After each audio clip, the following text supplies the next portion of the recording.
Oh, so much to say about this. So let us get right to it. Was it good? Yes. I think this is a very good film. And depending how you rank it, is it an MCU film, Fox film? It's a little confusing. I would say it's in the top tier of the MCU, which is unfortunately not saying very much because the MCU doesn't have that many good films. But this is definitely on the list, whether top five, top 10, it's definitely there. So, what is the bad, and why are people, in some cases, resisting the charms of Ryan Reynolds and Hugh Jackman? Well, I think it comes down to that the cameos are this film. There are a lot of cameos, and for the most part, I was shocked and amazed, and they were very well done. Some people stay a lot longer than I expected. I was like, oh wow, they're sticking around for a few scenes. So, the cameos were mostly well done, and they do carry the bulk of the film. Again, the lead performances are fine, but the cameos really do make this film. So it is very fan service oriented. The action scenes are good, and the comedy is good. I actually liked most of the jokes, but I think some people will be mixed on the jokes. So in terms of being a really good comedy action film, yes, this succeeds. I still think Axel F is slightly stronger because some of the stunts and just the way they choreographed some of the action there was a little bit stronger than this. And obviously, Axel is technically human. He can be hurt. Here, there is a lot of blood, a lot of action, but again, the threat level is a little ambiguous. So now let's get to the bad. I think the villains are okay. They do make sense with the plot. A lot of people are saying this is narratively all over the place. It's a complete mess. No, the plot as well as story is fairly simple. They add a lot of complications, but it's fairly simple. Deadpool grabs Wolverine to save the MCU, basically, and there are some villains threatening the MCU. And if you are familiar with Loki, and I am, you won't be confused about what is at stake. If you have to see Loki to see this. It is a bit of a drawback, but I think Loki's pretty good. So you'll need to see at least a few episodes of Loki.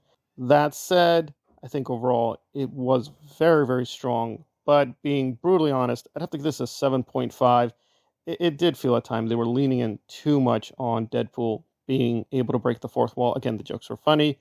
And yes, they do make fun of Marvel, the MCU, the Fox universe, DC. They make fun of themselves quite a lot. I was actually surprised how much this is a Fox film. The majority of the cameos come from the Fox universe. Again, I'm not going to spoil any of them, but it's really the Fox universe that this is really mostly about, even though it's technically set in the MCU. So why is it getting a mixed reception in some cases? Well, I think it's that, given the potential they had, they could have gone a lot further. There are, however, many strong allusions to the comics and, quote, to the movies and the wider canon. I think there's even some references to the cartoons, and those were, again, mostly well done. In some cases, they are disrespectful, but that was the intention. It was meant to sort of poke fun at self-seriousness of the X-Men, right, and their social-political commentaries. There is some intentional poking of the bear, but it made a lot of sense, and I thought it was pretty good. So, again, good direction, good action, good comedy. What is the problem?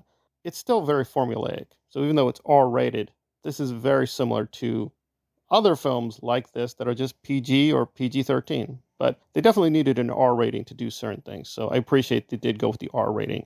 Because I do read a lot of the comics, and I do know the Wolverine comics and the Deadpool comics. This is for fans of late 1990s Deadpool.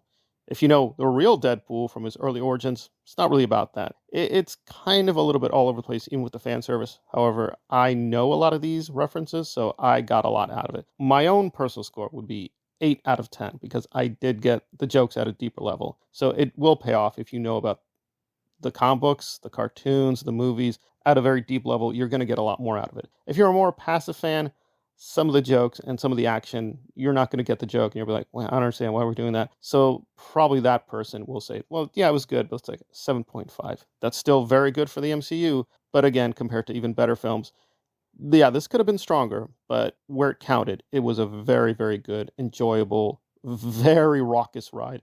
So I do recommend the film.